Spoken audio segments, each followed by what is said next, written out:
Good evening. Let's call this meeting of the Champaign County Board to order. It's Thursday, October 19th, 2017. Time is 6:30. Rector? Would the- Oh, sorry. Yes, would the clerk call the roll, please? All right. Rector? Here. Rosales? Here. Summers? Here. Tinsley? Present. Anderson? Here. Clemens? Here. Coert? Cruz? Esri? Here. Fortado? Here. Das? Here. Harper? Here. Harkey? Here. King? Here. Marsh? Here. McGuire? Here. Michaels? Here. Mitchell? Here. Patterson? Here. Petrie? Present. Weibel? Present. We have a full house. Tonight's prayer is an Italian blessing. May your life be good, may your life be like good wine, tasty, sharp, and clear, and like good wine may it improve with every passing year. Pledge of Allegiance.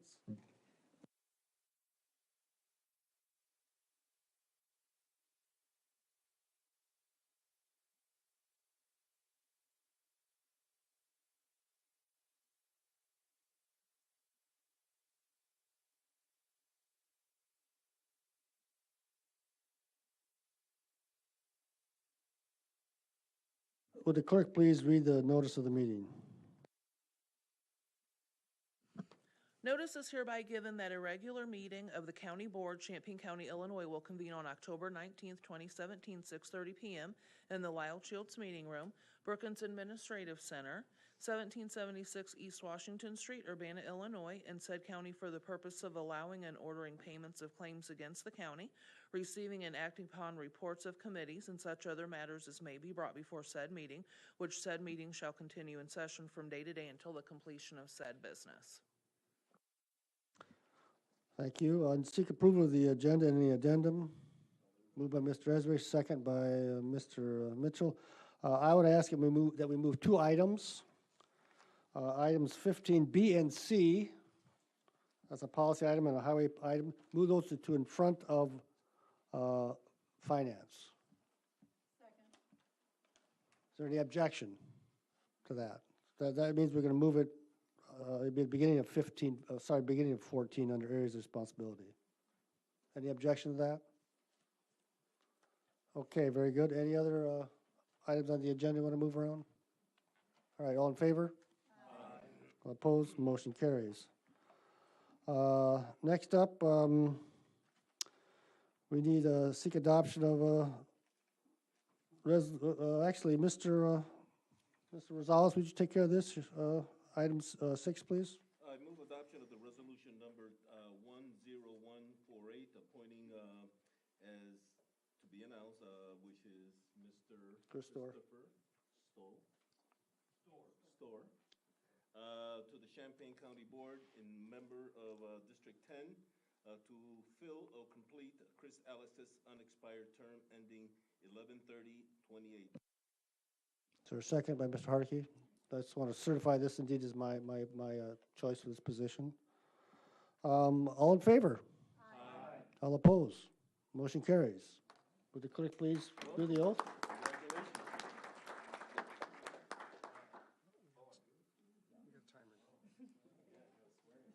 Hey, this is the hardest part.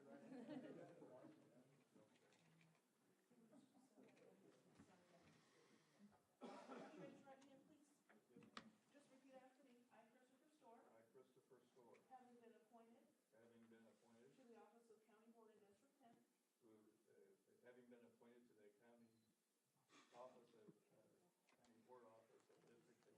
In the state of Illinois. In the state of Illinois. In the county of Champaign aforesaid. In the county of Champaign aforesaid. Do solemnly swear or affirm. Do solemnly swear or affirm. That I will support the Constitution. That I will support the Constitution. Of the United States. Of the United States. And the Constitution. And the Constitution. Of the state of Illinois. Of the state of Illinois. And that I will faithfully. And that I will faithfully. Discharge the duties. Discharge the duties. Of the office of County Board. Of the office of county board. In District 10. In District 10. To the best of my ability. To the best of my ability. Thank you, Shane.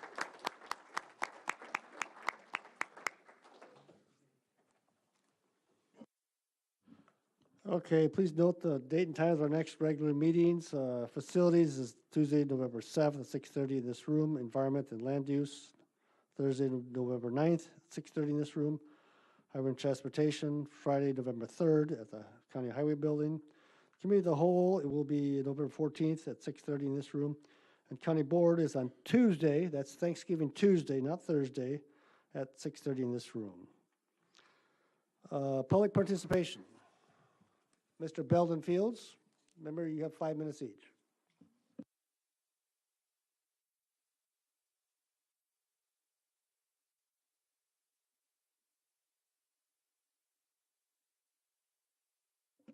Better? Okay. I'm here to talk about the nursing home once again, and in particular, to talk about the vote which apparently you are going to be taking as to whether to put out requests for detailed bids for the sale of the nursing home, and also the proposal that you move forward with only a 6-month rather than a 1-year budget.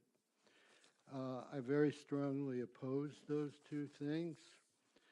You have hired a firm, SAK, to try to improve things at the nursing home, to try to bring more people in.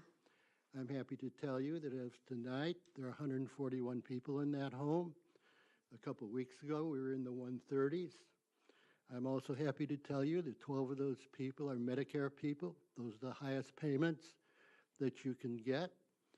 I'm also happy to tell you that they're reaching out to the hospitals and other institutions some of them who say that they haven't heard from anybody at the nursing home for a very long time.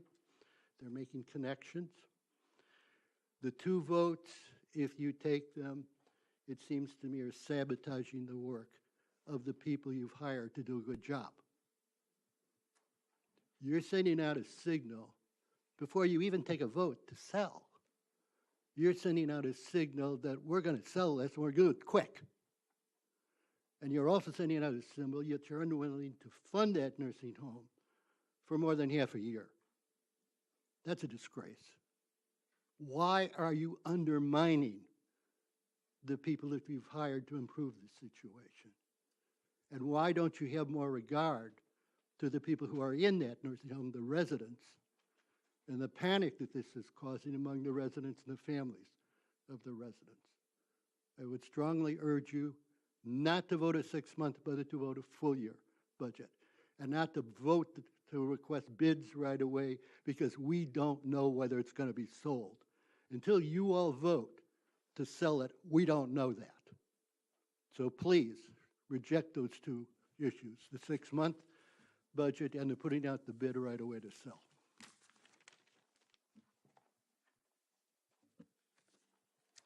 Mr. John Milano.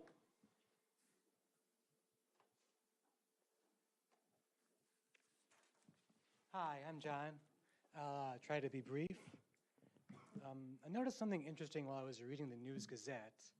I believe it was published on the 13th, and Chief Deputy Jones was giving a comment that was the coda to an article about opioid epidemics. And he said that jails shouldn't be used for substance abuse or mental health treatment. Well, I agree with that. And assuming our law enforcement is correct, the most efficient course of action then is to treat those problems outside of jails. With the sheriff also saying many inmates' mental issues worsen continually, we can infer that these two act in concert and that prisoners aren't being provided the services they need to manage their conditions given the environment, and locking them up only postpones the next incident that then puts them in jail. The solution then is to improve access to treatment outside of jails for people who need it with the public safety sales tax, which is already in place. Thank you. Mr. looks like Ben Jocelyn.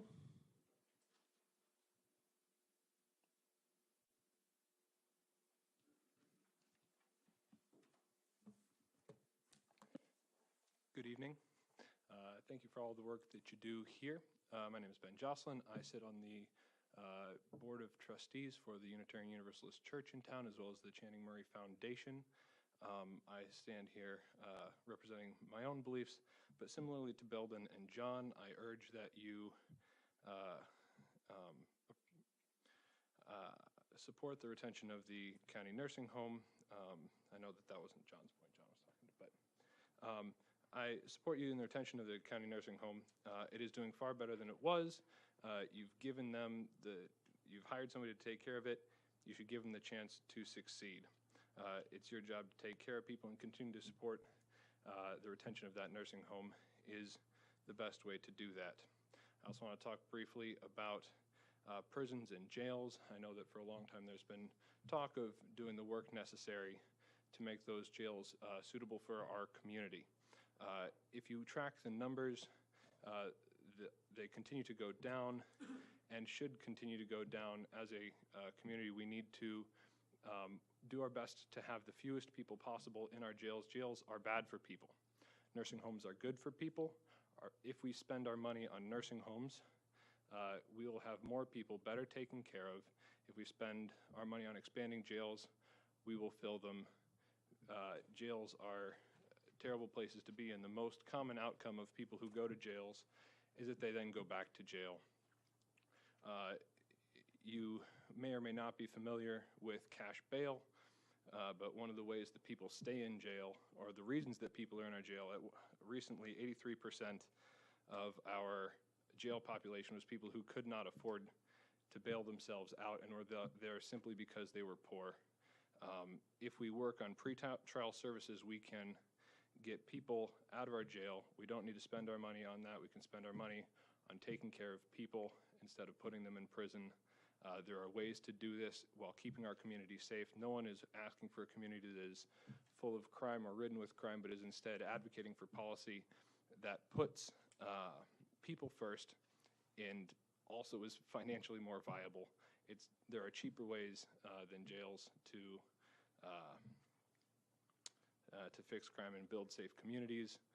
If you have any questions about that, please email me, talk to me about it. There's plenty of people in the community who know far more than I do about how this is possible, and I encourage you to do all that you can to support the nursing home and to reduce the number of people we have in our jails, not putting money towards that cause because it's not good for people.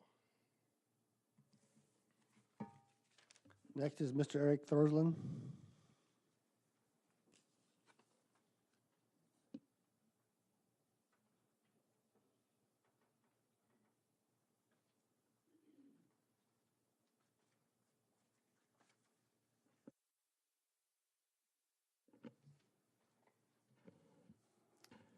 I'm used to the green ones in the zoning board room. My name is Eric Thorsland. I didn't plan on speaking tonight. I didn't plan on staying this long tonight. I came to attend the caucus. 10 years ago, I ran for county board out in District 1. 10 years ago. Biggest topic I was asked, besides the chief, was the nursing home. We got to sell it. That was what the consensus was of the members of the board back then. It's a disaster. We got moldy wood. We got all kinds of remediation problems. It's over budget all the time. We're loaning it money. It's a disaster.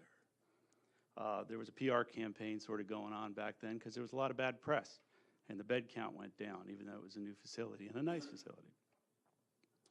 Interest dropped on the nursing home because other things started popping up over the course of the next 10 years. I know because I ran for county board 2 years later and 2 years later after that, all out in District 1. And even though my reps from District 1 were way on board with getting rid of that nursing home 10 years ago, when I went door to door and talked to people, especially the people in lower income, the people that were going to be looking at the county nursing home as one of their options when they got older or family members got older, they didn't want to sell it. They didn't care what the problems were, fix it. County 1, it had problems back then too. They didn't want to sell County 1, close the highway, give it to somebody else, make it a toll road. They wanted to fix it. As the interest in the nursing home went down, a strange thing happened. The count went up because the public perception was the nursing home had somehow gotten itself organized a little better. It wasn't in the news all the time. People were willing to put their family, their relatives, or themselves in it. We ran into some hard times again, but some of that was the short-sightedness that we always see. a little deferred maintenance, a little bit of don't fix the roof this year, a little bit of, well, we need a Band-Aid, but we can't afford it, and next thing you know, we're cutting off an arm. It's interesting to see right now that we need to cut and run on the nursing home because of budget problems. At the same time, a referendum passes to hire somebody for $120,000 a year. Another person to oversee less in the county. Do we need another person to oversee less? The nursing home is a big part of what this county board and what the administration of this county does. The intent should be to promote the nursing home as best as possible. Some of the speakers before me pointed out some very obvious facts. You just hired somebody to do just that, and they're trying to do it, and the bed count, surprisingly, is going up. It's not a tumor. We don't cut it out because it's having a bad time right now, and I don't even know if it's having a bad time. There was an excellent media and PR campaign to get that referendum measure passed, but what it said was, you have the permission to sell it should you choose, and I urge you to choose not to. You have a couple different mechanisms before you tonight. You have a 6-month budget, which I don't think anybody should have, even if we run in a hot dog stand, let alone the county. I don't think the RFP should go out. I'm the chairman of the Zoning Board of Appeals, and I've done that for 10 years here. And when I get a case before me, whether the petitioner has bought the property or not, if they're there and they're taking some action on it, it's because they've already made the decision. You put an RFP out, the decision's been made by this county board. You're gonna see the bed count drop, you're gonna see people run. It's a service for the county. Jeff Blue is here tonight. Maybe you should ask him when he comes up to talk what profit we've turned on the new bridge up there on North Mattis. When we mow the lawn on county property, are we looking to make money? When we plow the roads, is this for profit? Why does the nursing home have to be for profit right now, when it's on the rise? Again, especially if you show good faith in the nursing home and support it tonight and support it for a year, minimum. So be constructive, be productive, and be optimistic, and show the public that you have this optimism in the nursing home. Don't release the RFP. And do everything you can to get a 12-month budget under its feet, and let the people that you just hired do their job, and let the people that are in that home feel like they're going to be there for a while. Thank you very much. Mr. David Laker.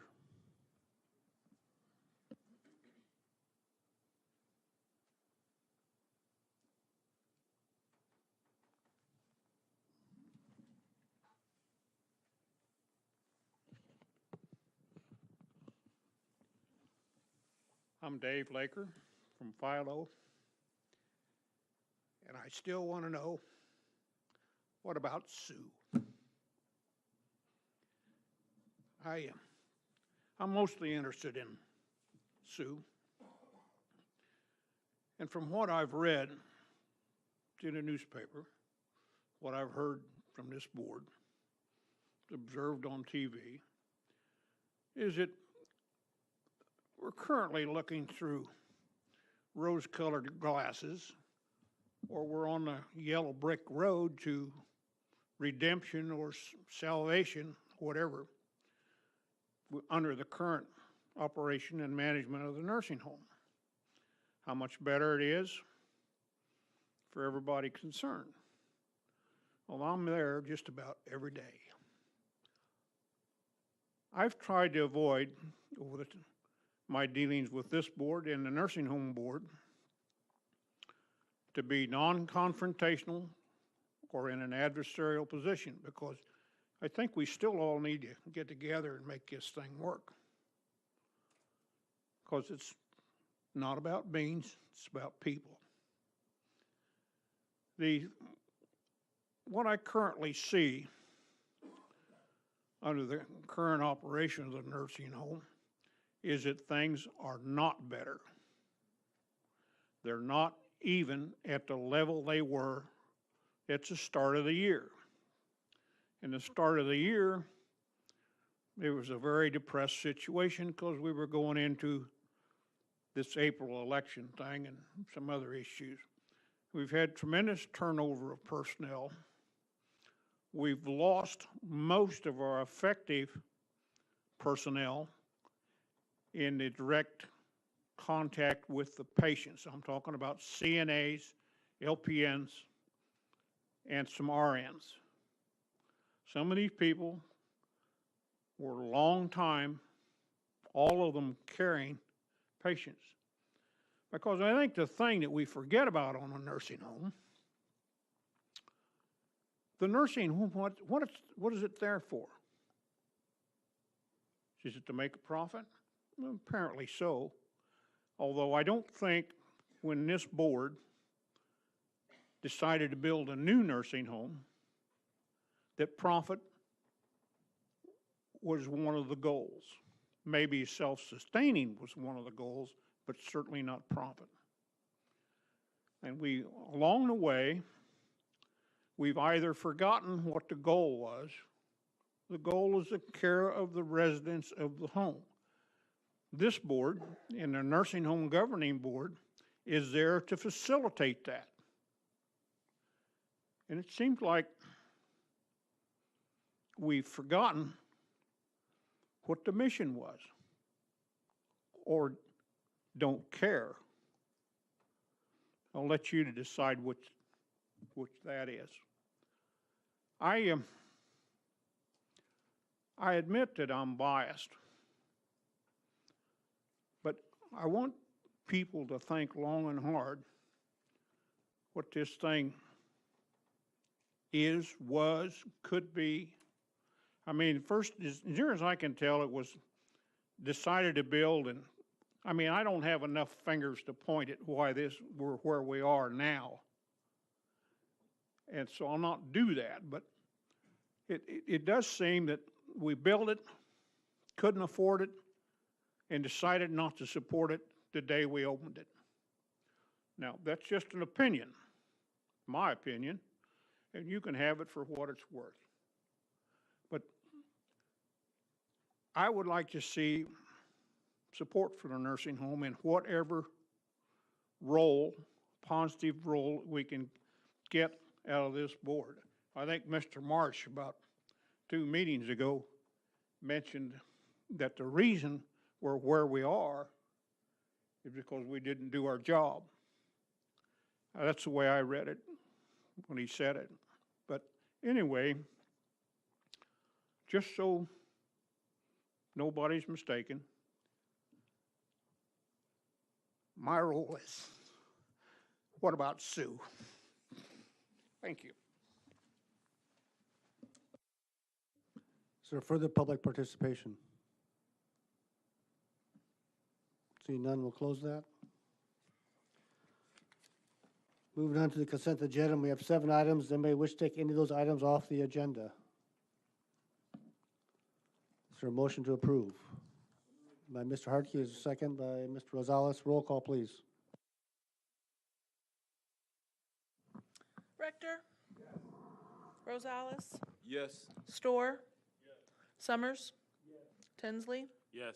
Anderson? Clemens? Coert? Cruz? Esri? Yes. Furtado? Goss? Yes. Harper? Yes. Hartke? Yes. King? Marsh? Yes. McGuire?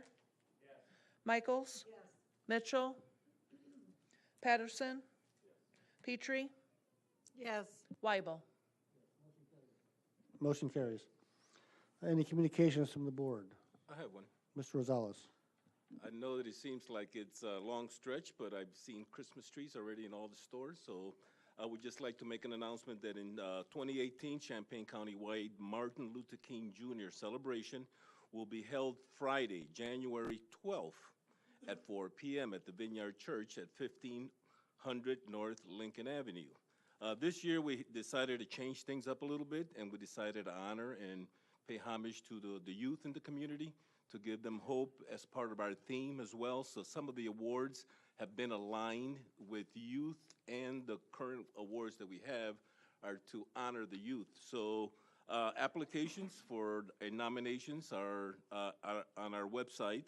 So the 2018 program will celebrate and honor outstanding youth in our community. To nominate an outstanding youth, middle school, or high school student, please visit our website. Nominations are open through November 17th, and that's why the announcement, 2017 at 5 p.m. Thank you. And I'm going to pass these, and if there's any left over, the audience could also have the rest. Any other communications? Seeing none. Seek approval of the minutes of September 21st, 2017. So moved. Moved by Mr. Anderson, second by Mr. Rosales. Mr. Esri. Slight little correction, I guess you could say. Page 2 of the minutes, or 25 of our packet, under public participation, the 5th line, John Milano spoke regarding mental health in the jail. It has spoke regarding in there twice. We should probably take out the second one. Yep. Oh, we'll take out, yeah, just take out spoke regarding. It only needs to be in there One or the once. other, yeah. One or the other, okay, thank you. Any other changes? We'll accept that without objection. Okay, all in favor? Aye. All opposed? Motion carries. Nothing for facilities on this agenda. Let's move on to, first, there'll be a policy on the highway items. Could I have a motion to suspend the rule that all things have to go through a committee meeting for those first 2 items? Moved by Mr. Hartke, second by Mr. Mitchell. All in favor? Aye. All opposed? Motion carries. First up, the policy item, Mr. Rosales.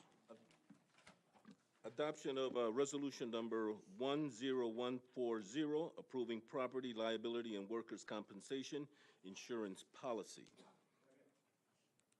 Second by Mr. Hartke. Any questions on this? We have a couple people in the audience who are really willing to ask or answer questions. They're waiting for them. Seeing none, all in favor? Aye. All opposed? Motion carries. Thank you. Next, Highway and Transportation, Ms. Coward. Would you do that item, please?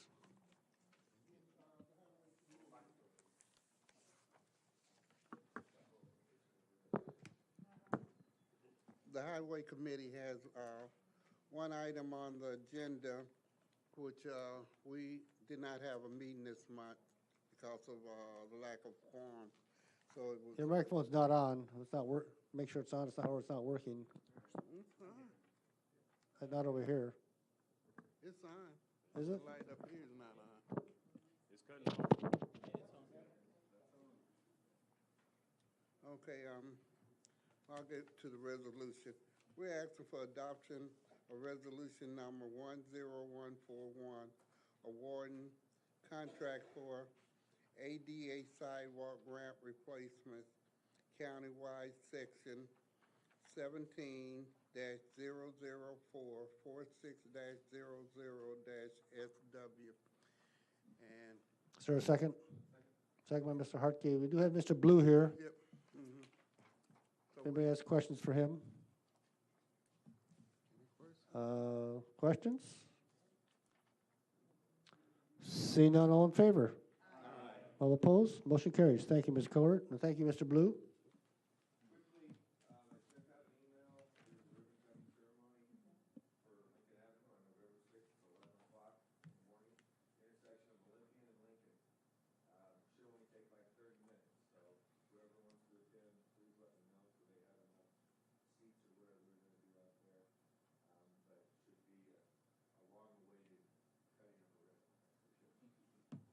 Okay, we'll call you. Okay, thank you. Next up is Finance. Ms. Michaels. Yes, sir.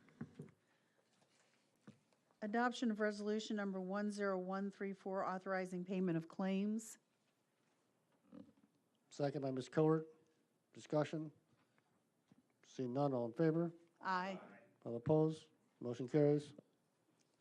Second item is adoption of resolution number 10135, authorizing purchases not following purchasing policy.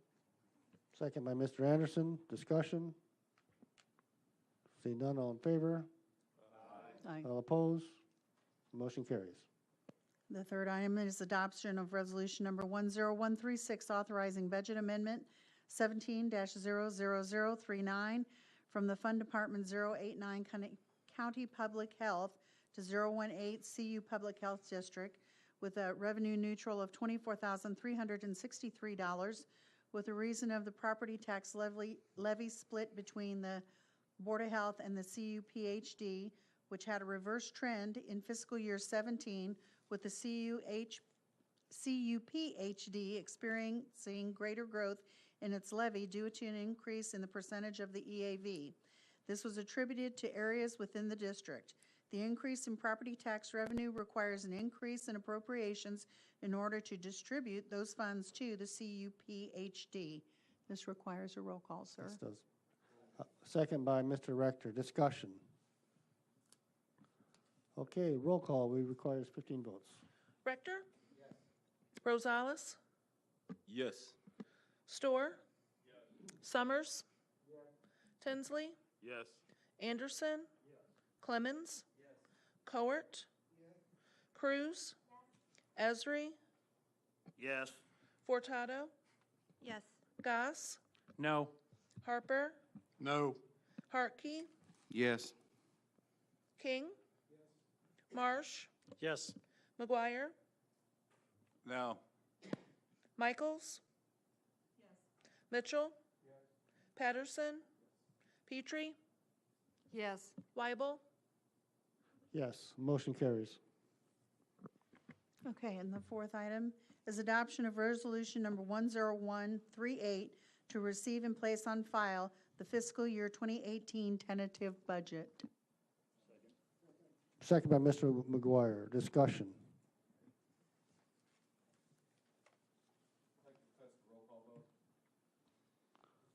Is there a second for roll call vote?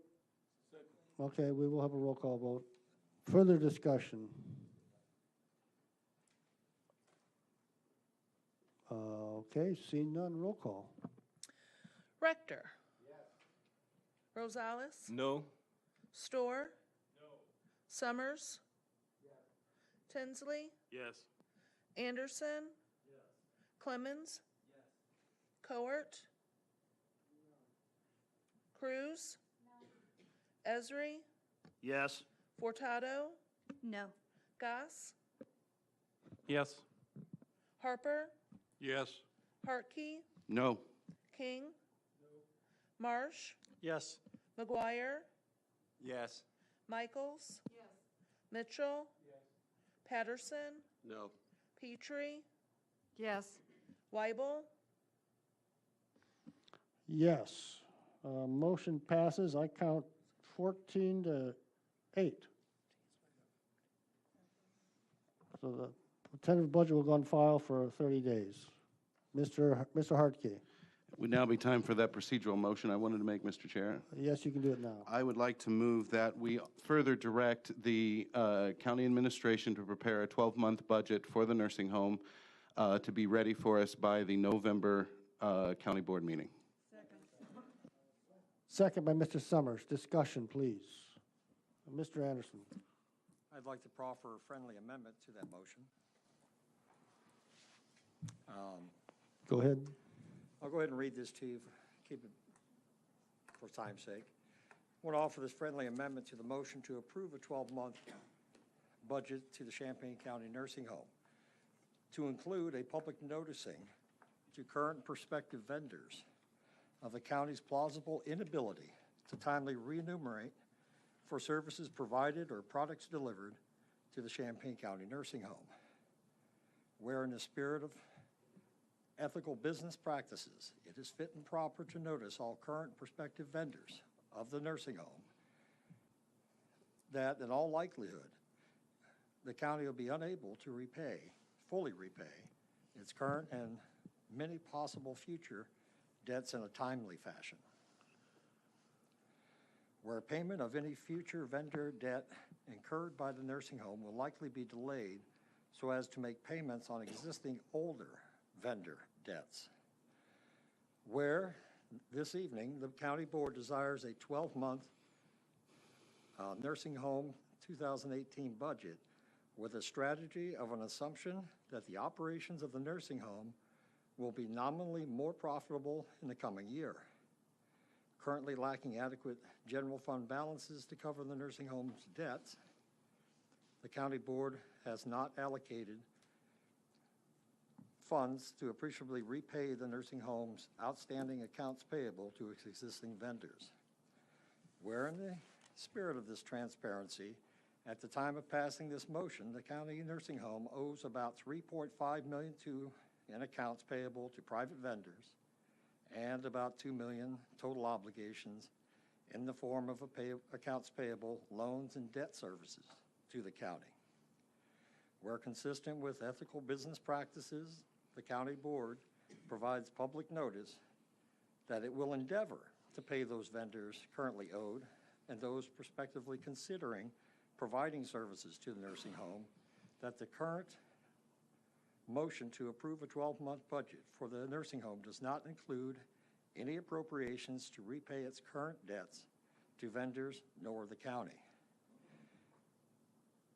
That all prospective vendors shall be provided written notice of the essence of this friendly amendment, along with the most recent financial condition of the nursing home. The purpose being so that vendors may be informed when deciding to engage in doing business with the nursing home. Thank you. Mr. Anderson, I'm going to rule that motion out of order because the motion is contingent on passing a budget. The motion that Mr. Hartke offered is strictly to ask the administrative staff to prepare a budget. Therefore, I'm going to have to rule that out of order. Ms. Michaels. May I ask the question, and I'm not sure, that budget that Mr. Hartke is asking to be prepared include the debt that the nursing home has to the county and to its vendors be added in that budget? Effectively, it'd be similar to Plan A, which was previously discussed. But I don't know that Plan A included that, sir. Well, if you talk about what Mr. Anderson, we could probably, that could be added at the time, but I'm saying it can't be done tonight. Okay. Because it implies we're voting on a budget. We are not doing that, on that budget. We've already voted on a budget. We can't vote on two. Go ahead. So he's asking for a separate, just nursing home only budget. Is that what we're getting at? He's then? asking for a 12-month budget for the nursing home. It's sort of, again, similar to Plan A. Separate from what we just That is authorized to be put correct. on That- file. That is correct. Could But we- basically, it means that that in November, we would vote on one or the other. Yes, sir. But could it not include the repayment of debts for the November? I think it has to include the payment of Okay, debt. great. Thank you. That's the assumption behind it. Thank you. Mr. McGuire. Thank you, Mr. Chairman. And I think the point is true that the 12-month budget doesn't include those debts, including the money that is owed to the county, and so it wouldn't be a balanced budget for the nursing home, which is a requirement for the budget. And I wanted to add some more comments to that inclusive of the nursing home and the budget, that, you know, the most important thing here is the nursing home and the care that we've been talking about for those people at the nursing home. The nursing home's current budget doesn't make payroll all the time. It's losing $160,000 a month. It has that continuing debt and $3 to $5 million. What we're talking about here by changing it back to a 12-month budget is really that they won't catch up those debts for 3 to 5 years. So we're really talking about if we continue down this path of trying to maintain the nursing home ourselves, trying to suffer along by doing that, not properly funding either the nursing home or trying to continue to fund the nursing home out of the general fund budget, doing the complete opposite, which is having a difficulty trying to maintain the jobs at the nursing home and maintain the jobs at the county, because we don't have the funds in either budget to do that.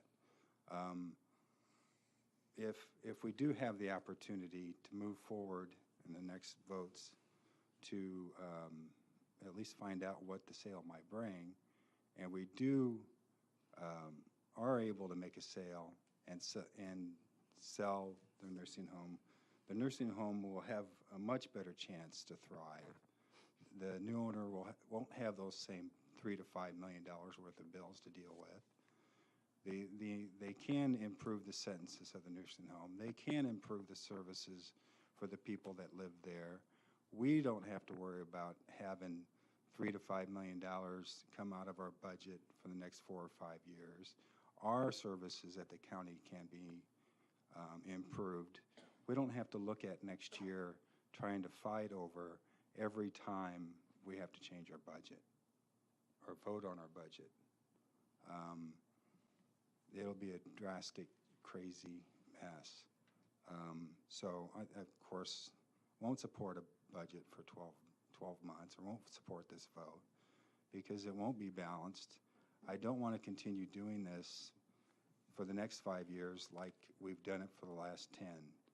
Just struggle along with the nursing home and have the people that live there struggle along also.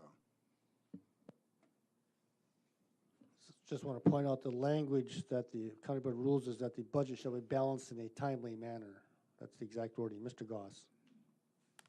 Thank you, Mr. Chair. The budget as submitted is certainly not perfect. It's a best-case scenario presented to salvage the financial position of the county. It's been presented clearly that the finances of the nursing home have drained the general fund over a number of years and has drained all our possible reserves. It's also apparent that we cannot continue to hold the county employees hostage in order to give the nursing home another 12-month trial period. There's certainly not time to fix the problem that we've had for over 20 years in 12 months. It needs to be expedited. We can all look back and see mistakes. That's very easy. However, I challenge all of us to look forward and see what's the best interest of the county government and what's in the best interest of the residents of the home. We must fund those services first, which are mandated by the state. We can then explore using excess funds, if we end up going to a sale, to advance those initiatives that we hear about for hours on end at the beginning of these meetings. Pre-trial services, mental health issues, opiate issues. Those are all things that they bring to us every month. And right now, a 12-month budget says there's absolutely no way to fund those. In order to look forward, we must face reality. We're now in a financial position much like a nearly bankrupt company. We need to draw a line in the sand and make some hard decisions, and they're hard. I mean, my heart breaks every time Mr. Laker's up here, because if it was me, it would be, what about Deb? I want the best care for her possible, and you just heard today, it's not getting better. The care's not getting better. If we do not approve a budget as presented this evening, we've been told that we need to cut 30 to 40 jobs in the rest of the county. These are going to be jobs that are mandated functions. I'm sure the first thing they're going to want to do is cut frontline employees and all the other departments. Next thing you're going to want to do is you're going to want to cut the sheriff's department. You're going to want to cut deputies off the road. Because let's face it, we've heard from Mr. Snyder that we've cut to the bare bones our commodities. So it's going to be people that we've got to cut. We're required to provide services. This is not optional. We should not overlook the staff of Champaign County Nursing Home as well. They've sat here this whole time, and they're not going to be able to be exempt from budget cuts as well. I mean, we got to be what's good for the goose, what's good for the gander. Cannot understand the reasoning behind a 12-month budget that funds a non-mandated service. And if you remember, it's a budget forecast that makes no attempt at paying nearly $5 million of bills at any point, not over time, at any point. It was balanced, assuming there's not one penny of debt paid. I brought it up at the time.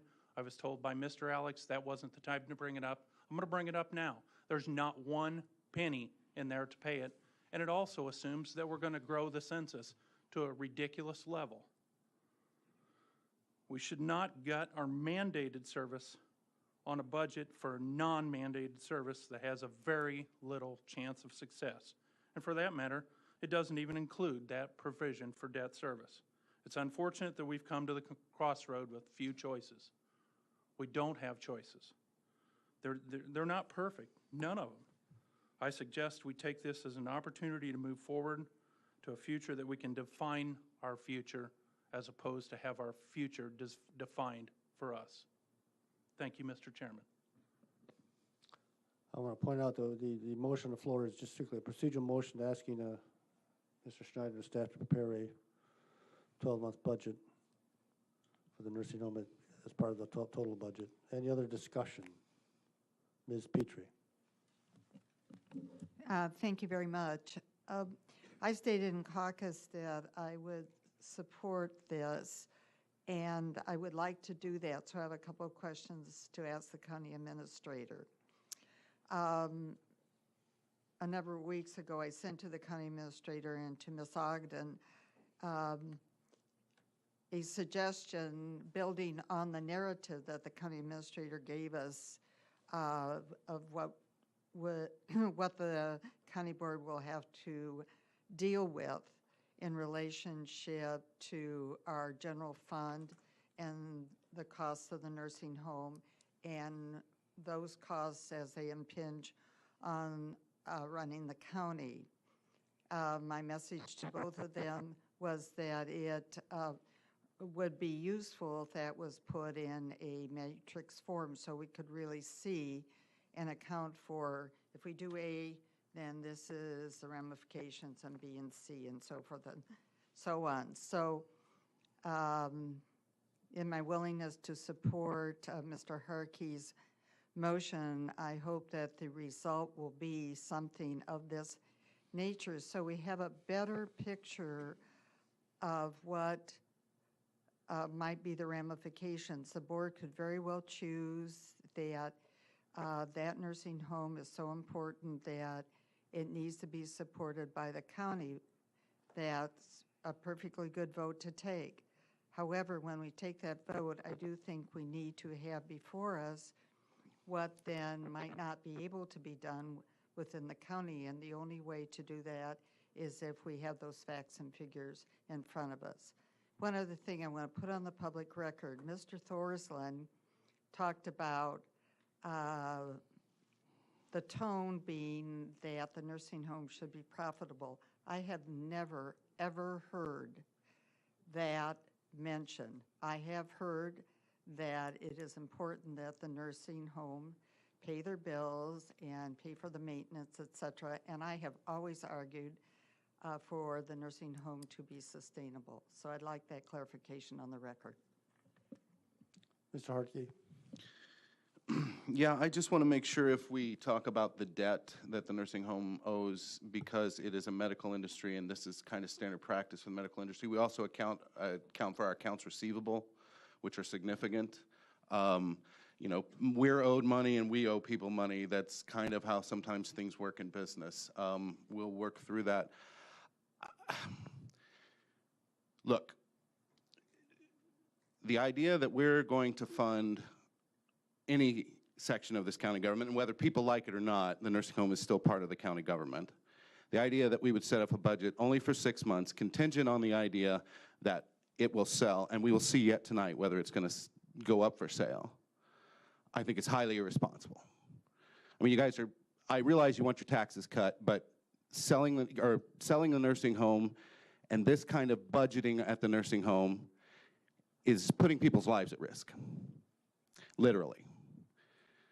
People are living there who are extremely ill, who are in dementia situations, who have family members in this community, and that's just a simple fact that if you play games with the budget over there, that you're not going to fund nurses after July 1 if it's not sold by July 1, I think is the height of irresponsibility, whether you get it sold or not, and we will see about that yet, I guess.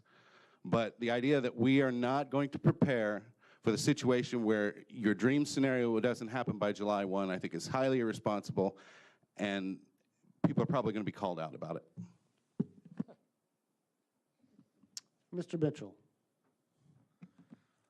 I guess what I'm seeing here this evening is that the Champaign County Board is an ad hoc board for the nursing home.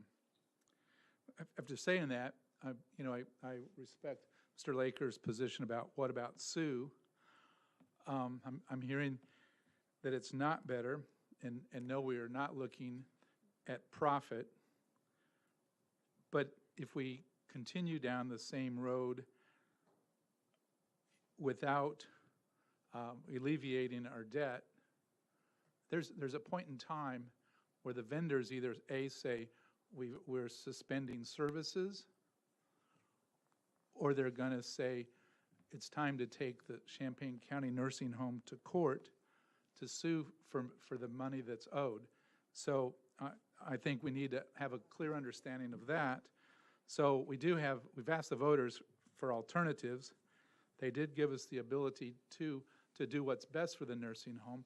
Basically, I'm hearing that if we don't pass it, the nursing home is going to close. I don't think that anyone sitting in this room has ever thought that or is moving in that direction. If we can find an owner that can be able to come in and sustain the services that the nursing home provides is very important. We're going to be talking to department heads, and department heads have a concern about their ability to provide service. Well, we have a responsibility to probably about 210,000 residents of Champaign County. So if you look at our agenda, the bulk of our agenda is nursing home.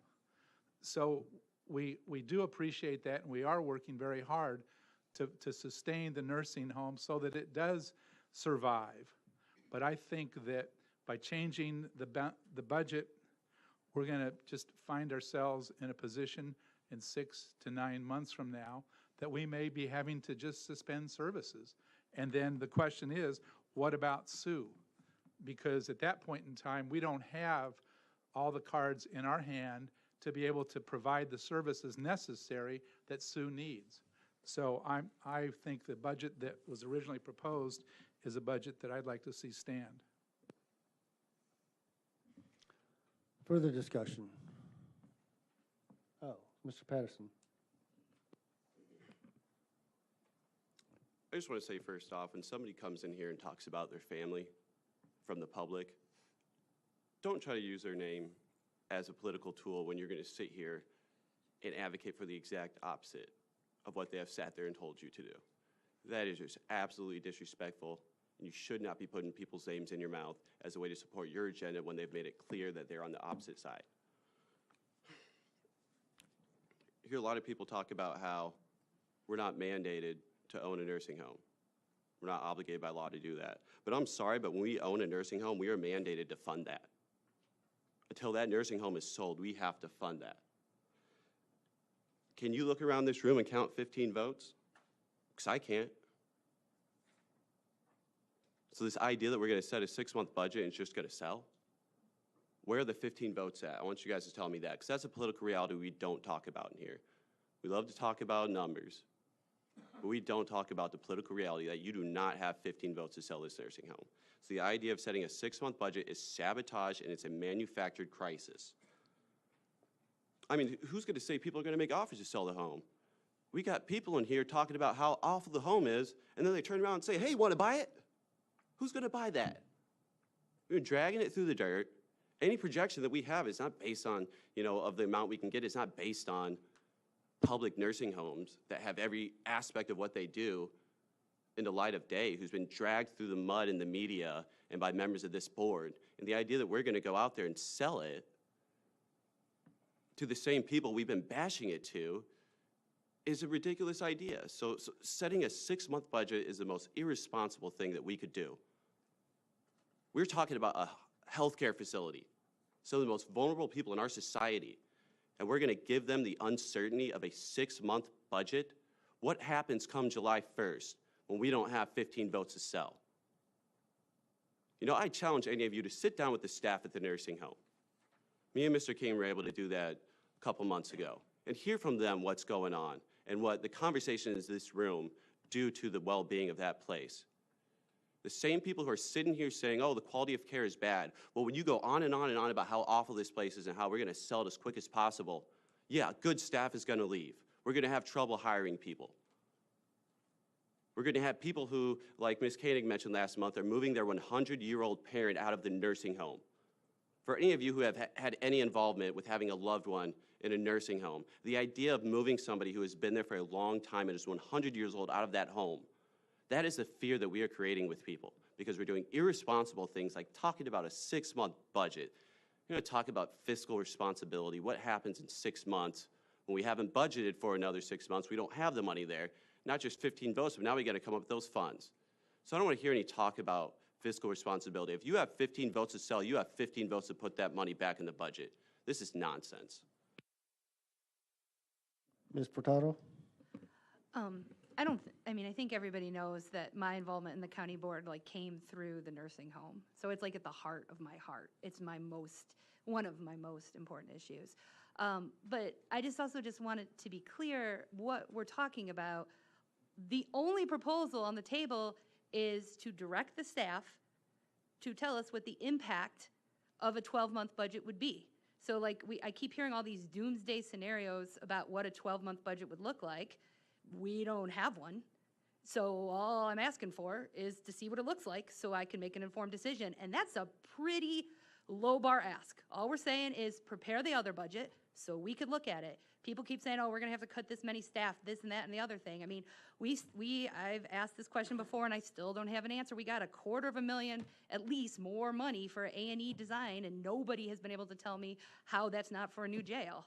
Right? So there's things in here that you could talk about. I want to know what it looks like. I want to know what the actual impact, not theoretical impact, not doomsday scenarios. What does it look like? And then we could think about the fact that if we do pass a 6-month budget and Kyle's right and we don't sell it, then that's just going to be doubled for the last 6 months, right? So I think we could at least look.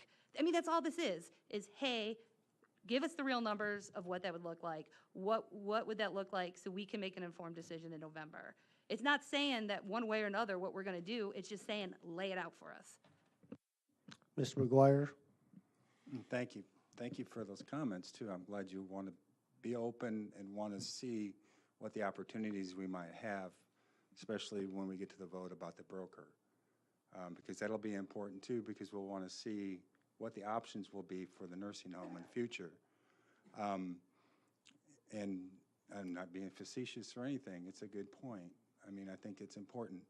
And because the 12-month budget will have to come back with moving millions of dollars out of the reserve of the general fund. And that's the problem. We don't have the money in the reserves to pay those bills when the vendors come asking to be paid. And that's one of the points and one of the issues we have. And we can't continue to do that for the next 3 to 5 years because it will bankrupt the county. And that's the issue that we have to deal with. We're not being paid by the state. I'm not sure where this money is coming from. Everybody just keeps saying, we're going to keep the nursing home, we're going to fund the nursing home, we're going to take care of all these issues. The money isn't there to do that, to continue to loan them $500,000 every couple months. It's not there. So what they're talking about here is we aren't going to vote to close the nursing home. The nursing home's going to run out of money, the county's going to run out of money, and then the nursing home will be closed. It'll be downsized. It's been brought up in this room before. I don't want to get to that point. I want to go through this step by step, and that's what we're doing. That's what's on this document today. We're going to vote to subdivide the property. We're going to vote to have a broker. If it makes sense to sell it, if we get a decent offer, that's what we'll do. I'm not going to stand there and vote for something for a sale that doesn't make any sense. That's going to kill us. We'll have to figure something else out. If the 6-month budget puts us all on the board to be responsible, it's actually 9 months from now. I tried to make that point before. It's July. Right now we got 3 months left of this month. We got 2 or 3 months to get out there and get an offer on the facility, and then that new person who buys it doesn't have all the debt to deal with. They have a $24 million facility. They don't have the debt. They can go from 140 census to 240. They can build a much better facility than what we can because we can't put the money into it to do what they can do as a new owner. They can build a much better nursing home and give them much better care. And we can take the money that from the sale, if we get one, to improve our own services and to pay off the debt. That's what we're voting for. That's what we're moving forward for. Or we can have a crushing, ugly budget for next year and be voting to try to figure out where we're going to get more money. That's the point. I don't want to do either one. Mr. King. Thank you. Just sticking with what Josh has proposed, I just wanted to say that I'm in support of our administrator taking a look at a 12-month budget. The other part to that for me is just that it feels like it would be a disservice to not make an attempt at putting forth the 12-month budget. And finally, I think I hear the conversations about recognizing how many people in our county are impacted by our decisions, but I still have those residents and the staff that are there in mind as well. And I do believe, looking at a 12-month budget, if we don't do it, it's a disservice to that group. And just from my quick glancing at the budget that we have had come before us, I've found probably $1 million in cuts that don't require us to cut people or staff or anything that, I'd be happy to sit down and talk with you about as well. So I'm hoping to get that opportunity as the process goes. Thank you. Mr. Rector. Yeah, Stephanie, I really liked your point there, so that was actually pretty good. The true test is going to be when we vote on these other items after this. The true test and the partisanship is going to show me what's going on. I think you have really good intentions, and I love that. Thank you. But the partisanship, Mr. Hartke, is going to be when we vote on these next items. We'll see how your party votes. The true test is going to be when we vote on these other items and see if you are really supportive of solutions to this, or if, again, you guys are going to vote against this. So, conceptually, Stephanie, your point's good. Robert, I understand that. And if there's true sense in trying to find a solution, I'm all for that. I've been here for 2 years, and as my colleague, Mr. Goss says, we kicked the can down the road. So tonight we're going to know if you guys on the other side really want a solution, or are you going to kick the can down the road? For Mr. Hartke to say, we'll work through it to fund somewhere millions of dollars, to find them out of nowhere, we'll work through millions. That is irresponsible. Laugh all you want, Josh. That is irresponsible. Mr. Rector, I want to point out. You're harassing me. Point out, we're voting on a procedural motion. We're not voting on an actual budget. Please remember that. Any other discussion? Let's go with Mr. Marsh. First, just a couple comments to set the record straight. A comment was made that we wanted taxes cut. I don't think I've not heard from one person that we wanted to sell the nursing home, so taxes should be cut. So I wanted to clear that. The other thing is we have a 6-month and a 12-month budget. The 12-month budget paid nothing on any of the debt, nothing. So we have that, so we have both of those things. Secondly, there's a person I know, not a friend, but a person I'm well acquainted with that has 2 nursing homes, buying a third. Those nursing homes provide outstanding care for those patients, certainly better than what we have in terms of their statewide rating. They're in the process of buying a third. And I believe that by selling the nursing home, we can provide these people better care, and we can provide the employees with longer-term solutions than what they have today, because ultimately we have a real losing prospect. It is certainly not normal to not pay vendors for more than a year. Any business that does that is usually out of business, or in some cases people have been charged with felonies for those type of payment practices. And I think that it's fair to also mention that we are paying credit card interest to some of the vendors that have threatened to do have legal action against us. So we're paying interest in the teens to some of these vendors that were late paying, and that's a very poor business practice, especially for a body with the type of intelligence we have in this committee. We have very, on both sides, we have very intelligent, very smart people, but we are doing something that is so unintelligent. We are flushing money we could be using for a lot of programs into credit card interest. And that's just a real important thing. We need to step back and take a look at this from a much higher level. We're squabbling over this nursing home that we could better serve these people by having it held by private industry, and private industry proves that. Meanwhile, we're concerned about incarceration. Let's be concerned about why there's incarceration, because there's not early intervention, there's not pretrial practices, there's not good mental health coverage, there's not good handling of our mental health, yet we're saying we're going to take a nursing home that's already $5 million in debt and let us jeopardize all those things that we can't spend money on that can change the direction of our community and our county. So let's look at this nursing home thing and even the jail thing from a different view. Let's look at it from a whole opinion that says we can change the direction of our county if we can manage our budget rather than us just kicking the can down the road or rather than us just fighting this budget thing time and time again. It's interesting because the 6-month budget, let's say for instance, we didn't get something that made sense to sell after 6 months, we'd have budget amendments just like we're going to have if we have a 12-month budget. We're going to have month after month budget amendments to pay payroll. So neither one of that's a 6 of one and a half dozen of the other. There'll be, if we do a 6-month budget and we decide not to sell, we decide it's not right for us to sell, then we will have budget amendments. And we'll have them either way. We're going to have budget amendments. And even if we do find a seller, it's very likely we're going to have to carry that further with other budget amendments to have a proper transition for those employees and those residents. So it would have us look a little deeper with that. The last thing I'll mention is the opioid crisis that is not just a problem for us in the jails, because that's where they end up. It's for our schools, for our kids, and really for our communities. I'm on a national board of the Partnership for Drug-Free Kids, and I wonder how many people on this board know that we have 9/11 once a month in our country with kids under the age of 21. 9/11 once a month. That's how many children die. And there's, of course, tens of thousands, actually millions now that have an opioid problem.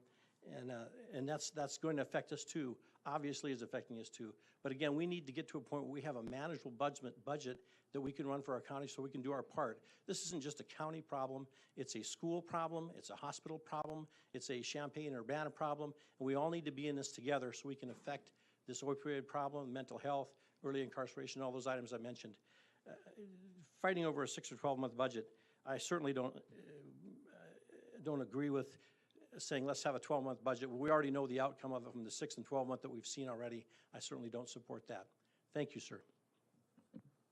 Further discussion. Let's try to keep perhaps more focus on what the actual motion is. Mr. Mitchell?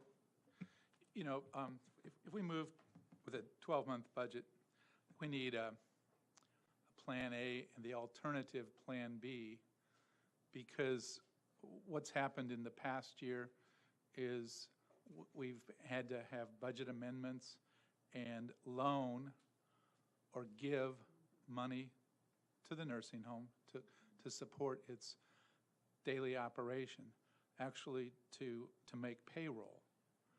And so, you know, I look at that when you're having to borrow money to make payroll, we're pretty much in dire straits. And I don't know, do we just go back? Can we tax people to maximize what it's going to take to facilitate running the nursing home properly? Facilities. How are we going to fund facilities throughout the county that we own? So I think we've got a lot of responsibilities, and I really want to see the nursing home survive. I think that if we work together and we do find a suitable buyer for a suitable price, that's really, we're never talking about the closure.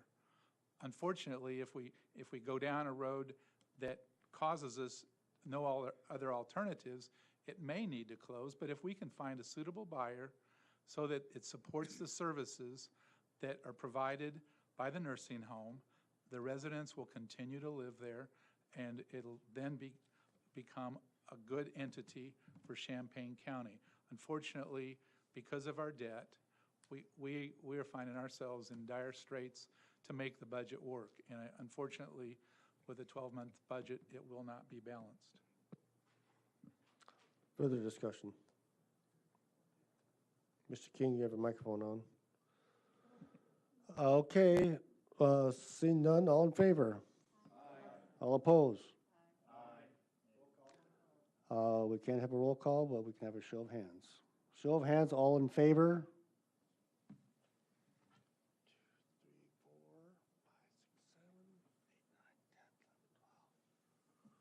All opposed? 12-10. The vote is 12-10.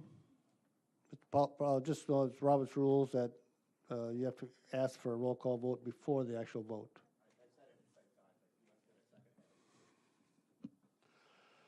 Okay, hold on a second. For item 5, Mr. Hall, is there any reason why we can't kick this down and make it item 5 with down below under new business?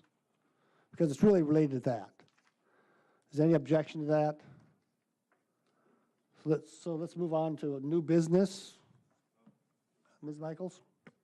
Okay, we're going to go to new business, finance 1, A1, and that's on the second of your purple papers there in your big packet. Adoption of resolution number 10147, amending the schedule of authorized positions for the Champaign County Department of Planning and Zoning. Second by Mr. Esri. Discussion. Mr. Esri. Yes, based on the information we have in the packet, this position is already there. It's just not currently filled. All the work that the MS4 is putting on planning and zoning, which is basically a mandated, it's a mandated function that we need to get done. I'm in support of this. I know planning and zoning, I know one thing they would like to do more of would be enforcement. They just don't have the man hours in that, the hours of staff time in that office to do that as much as they would like to.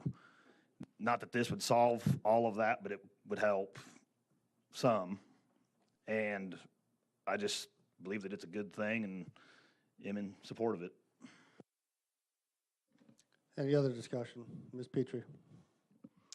Well, I do clearly support this. I have for many years, and I hope my fellow colleagues on the county board will do the same. Additional staff for Mr. Hall is really imperative, and it's unfair for us to continue to undermine his possibilities of doing his job as fully as is expected. Thank you. Further discussion? Seeing none, all in favor? Aye. All opposed? Motion carries. Mr. Chairman, would you like for me to go 2, 3, 4, and then take 5 from A down and make it number 5, or where would you like that placed on the new business? Yeah, we'll do 2, 3, 4, and 5, but obviously 2 number first. Yeah, yes, Right. sir, but it make the 5 from the finance number 5 on the Right. new business. Okay, Correct. great. Thank you, sir. Adoption of resolution number 10151, authorizing a release of an RFP 2017-12, and the resolution was distributed. Oh, You read the sorry. title from the yellow. Sorry. Be appropriate, thank you. Authorize release of RFP 2017-12 for the sale, transfer, or other disposition of the Champaign County Nursing Home in accordance with 55 ILCS 5/5-21001 of the Illinois Counties Code. Mr. Goss seconds that. Discussion.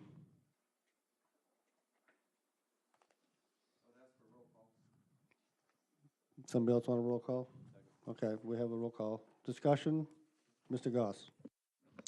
Obviously, since I seconded, I'm going to support this RFP in the process that moves the county forward to an actual decisive action. I believe the RFP as presented offers an opportunity for a purchaser to evaluate the worth of owning this particular home. If we do not get an appropriate value, we will at least know what we have to move forward with. It should give some level of solace to the residents and employees that we've put their interests at the forefront of the process. If we read the RFP, we talk about how many jobs we're going to save. I, like Mr. Marsh, do believe that private ownership will actually be better for the residents of Champaign County Nursing Home. It demonstrates that we see a potential future for them all to live and work in an environment that's not burdened by the constant fear of what may happen tomorrow and the reporting of what happened tonight. Likewise, it gives our other county employees some level of understanding that we care about them as well. And finally, it gives an accountability to the majority of the voters who authorized this board to look at an opportunity to sell the nursing home. This board is not willing to at least investigate what the true value is today. How can we look at the members? How, as members, can we look at our constituency, however they voted, yes or no, honestly, and say that we've exhausted the opportunity to sell the nursing home? How can we face our employees at both the home and our department and tell them that major cuts will need to be made to keep the home open? And finally, what does it say to the residents that we could have tried to make your life a little bit better, but we didn't even take an opportunity to see if it was possible? For these reasons, I will support this resolution. Thank you, Mr. Chairman. Further discussion? Mr. McGuire. Okay, and Jim makes some good points there, and I kind of want to bring it to right now, and we just passed a resolution to add the position for zoning, and we had very few items that we could actually change in the budget because there isn't a lot of funding in the budget to be able to be moved around. And a lot of that is because of the spending in the nursing home. And next year's budget, if we don't move forward with this brokerage and see what the possibilities really are going to be just as strained, if not more strained. And our budgets, and if there's a roof that goes, that needs to be replaced, HVAC system, whatever, for a capital improvement in the county next year, we won't have the funds to do it because the reserve will be tied up. So think about that. Let's go with Mr. King. Yeah. I just wanted to say I'm not for the RFP per se, but I do think the preparation of the document, just looking into it, I did have some questions about there's a minimum amount suggested for sale. Is that based off of market analysis, or is there a specific group that proposed that amount? Or Mr. King, I think that this is primarily perspective viewpoint of the broker. I know that there have been, we do have some informal comps on other properties that have sold in the area. There was one, I believe, in 2012 that sold for $11.5 million, similarly sized skilled nursing facility property. Most of this is based on what the broker has assembled as a prospective EBITDA for the home. They've utilized what average costs should be for operation of the home. Obviously, the past year's numbers have not been very good, but it is also an unusual time because of the steep decline in the census, so it wouldn't give a good picture of the home. So this is to give someone a sense of a potential for this, and that's what the number's based on. Okay. And then my question about, I guess, our census is about 140 right now, but I think in here it talks about 220, we're maintaining 220 beds, which I guess would be the full capacity of the space. Is that practice as well to sort of just try to lock that in? I think it's through 2027 or something along those lines. Yeah, we've kept a provision in here that for at least 10 years, the next operator would maintain at least 220 beds. The facility is licensed for 243, but it's configured for 220 right now. That's the result of some work that had been done some time ago to develop the rehab unit in the building. Let me back up a little bit. When we assembled the RFP, we included a number of different people. We also, besides the county staff, we also had the state's attorney's office. We also involved our external counsel. We have Mary Ann Rice is a local attorney dealing on real estate matters. And we also have Stephen Scher of Chicago, who has a fairly extensive practice in dealing with nursing home transactions. So we tried to get people with a significant amount of background. We also included SAK Management on this because they're obviously a major player in the industry, and they would also be involved potentially if a transaction were to move forward. Their cooperation would be important to facilitate a transfer in an orderly fashion. So we had a lot of, I think, a lot of good minds, better than mine probably, to look at this and come up with the ideas. So the assessment was that these numbers here would not scare off any potential buyers of the facility. And then I guess my last question was about, it looks like the timeline is roughly about 3 to 4 months. Is that feels pretty rushed, but I'm not sure what a normal process would look like based on what the folks have proposed. So. Well, assuming the RFP is released, what would happen is once we commence marketing activities, the broker would operate what's called a data room. And basically all of the due diligence that we've been working on, developing the staffing plans, developing all of our information about the facility, floor plans and such, are all made available to prospective bidders. So that everyone has this access to the exact same information, so that there's no chance for people, one being favored over another in some way. I believe that the prospective timetable has about 45 to 60 days allocated for solicitation of bids, and I think that the deadline for receipt of any proposals is in December. I think it's December 22nd or so. So that would be the close. Then there would be a time in January when the board would receive those bids that have been vetted by the brokerage, so they would be reviewed by the county. As far as any kind of decision timetable after that, it could take longer or shorter depending on what the board's pleasure is. Okay, thank you. Mr. Summers. Well, I will not be voting in favor of this resolution. My concern is that it will be viewed by the community at large simply that we're selling the nursing home. SAK has done, I think, better than most people at this board would have guessed they would have been able to, with the successes that they've been able to achieve, and I would like to give them a chance.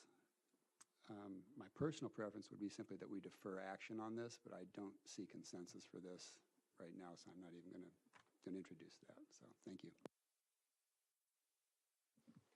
Further discussion. Ms. Petrie.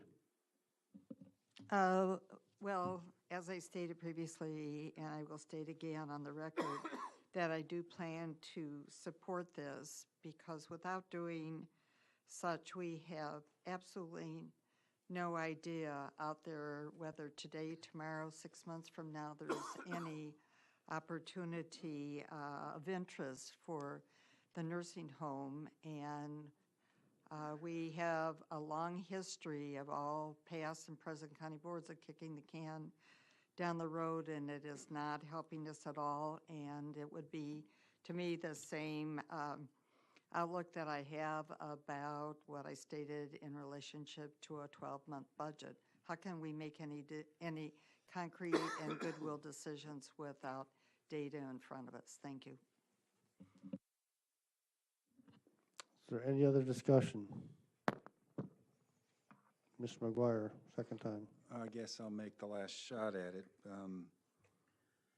Without the opportunity, and, I would think that if people see us hesitating on moving forward with the sale, they would wonder whether we're really interested in doing that. That would not look good, I'm sure, in the market. That we really want to do that as a board, and we've moved this far to do that.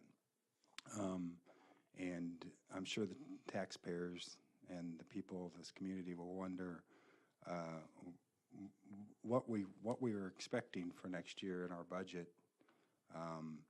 and what we'll see happen to the nursing home if we don't get our financial house in order. One more call for discussion. See none, roll call. Rector. Rosales. No. Store. Summers. Tinsley. No. Anderson. Clemens. Coert. Cruz. Esri. Yes. Furtado. Goss. Yes. Harper. Yes. Hartkey. No. King. No. Marsh. Yes. McGuire. Michaels. Mitchell. Patterson. No. Petrie. Yes. Weibel. No. I lost track. Does the recorder agree? Motion fails. I'd like the minute to confer with Mr. Schneider here, on next item. I don't think this.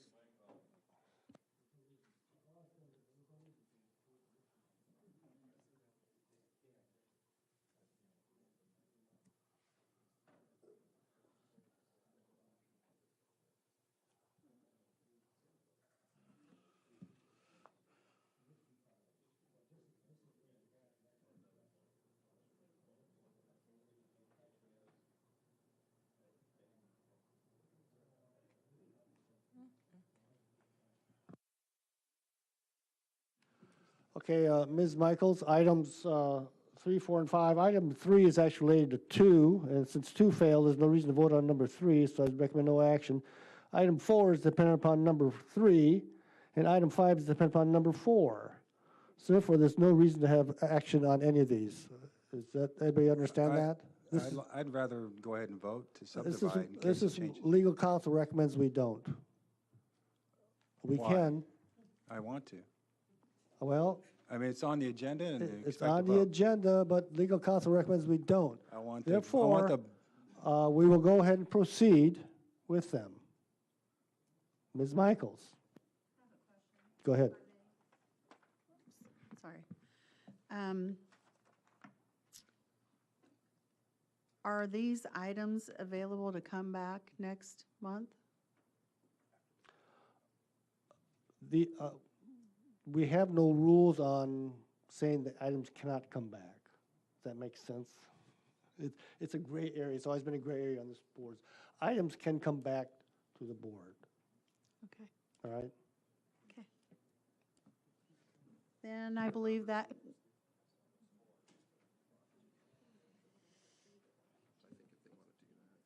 Yeah, I will look into that, okay? would you please, Yeah, sir? yeah.